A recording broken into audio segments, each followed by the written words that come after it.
धक्कादायक घटना. 8वीची मुलगी 7वीचा मुलगा डॉक्टरही धक्क्यात. पालकांनो सावधान. आजची घटना तुमचा श्वास रोखून धरायला लावेल. आज आपण एका अशा घटनेबद्दल बोलणार आहोत की ज्यानं संपूर्ण महाराष्ट्रातील नाही तर देशातील पालकांच्या मनात धडकी भरली आहे. घटना जरी एका गावातील असली तरी त्यातून मिळणारा इशारा प्रत्येक घरांसाठी आहे. शांत साधं सुखी गाव. लोकांच्या रोजच्या आयुष्याच्या गडबडीत कुणालाही कल्पना नव्हती की या गावात एक असा स्फोटक प्रकार घडणार आहे ज्यानं संपूर्ण वातावरण हादरवून टाकलं. घटना सुरू होते एका साध्या कुटुंबापासून.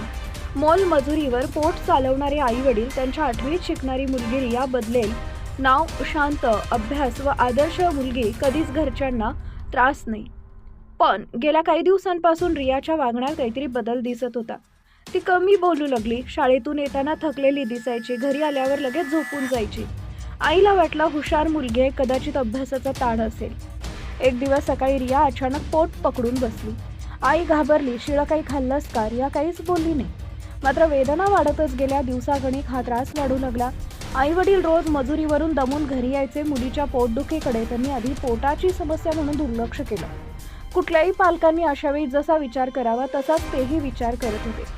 पण एक दिवस असह्य वेदनेनं ती ओरडली आणि आईनं वेळ न घालवता तिला नागपूर जवळील एका खासगी दवाखान्यात घेऊन गेली. डॉक्टरांनी तपासणी केली. थोडा वेळ रूममध्ये गेले आणि काही मिनिटांनंतर ते परत आले तेव्हा त्यांच्या चेहऱ्यावर एक विचित्र गंभीरपणा होता.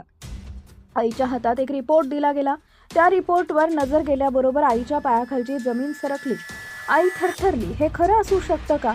डॉक्टरनं सांगितलेली गोष्ट तर डोळ्यासमोर अंधार आणणारी होती. डॉक्टर म्हणाले, तुमच्या मुलीबाबत लगेच काउन्सिलिंग करावं लागेल. कुठल्याही आईवडिलाच्या हृदयाला चिरून टाकेल अशी बातमी होती. घरी पोहोचल्यावर आई रडतच रियाला समोर बसवलं. रिया, हे काय आहे? काय झालंय? तू कुणाशी बोलू शकतेस? मला सांग. शेवटी रियानं हळूहळू सत्य उलगडायला सुरुवात केली.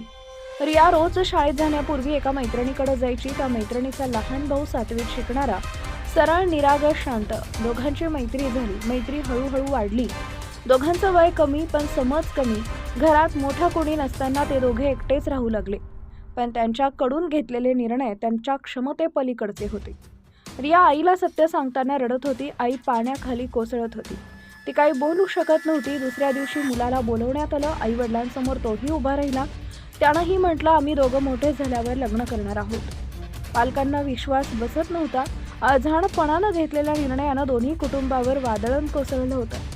दोन्ही घरात रडारड. नातेवाईक येतात. गावात कुजबूज आणि शेवटी तक्रार नोंदवली गेली. या प्रकरणावरून एक मोठा प्रश्न पुन्हा एकदा पुढे आलाय की आपल्या मुलांना आपण किती ओळखतो? त्यांचं मन, त्यांचे बदल, त्यांची दुनिया आपण खरंच पाहतो? काळजी कुठपर्यंत घेतो? हा प्रकार महाराष्ट्रात आहे की बाहेर राज्यात हे अजून स्पष्ट नाहीये. पोलीस तपास वेगात सुरू आहे. मात्र एक गोष्ट निर्विवाद आहे. ही घटना देशातील प्रत्येक पालकांसाठी प्रचंड मोठा इशारा आहे. आपण मुलांना मोबाईल, शाळा, स्वातंत्र्य देतो, पण संवाद देतो का? त्यांच्या मनात काय चाललंय आपण विचारतो का? ते कुठे जातात? कोणासोबत वेळ घालवतात? काय शिकत आहेत? आपण लक्ष देतो? पालकांना ही घटना फक्त एक रिपोर्ट नाही, एक आरसा आहे. आईवडिलांनी वेळात पाहिलं नाही तर मुलांच्या आयुष्यात किती मोठं भूजल येऊ शकतं याचं जगजिवंत उदाहरण आहे ही घटना.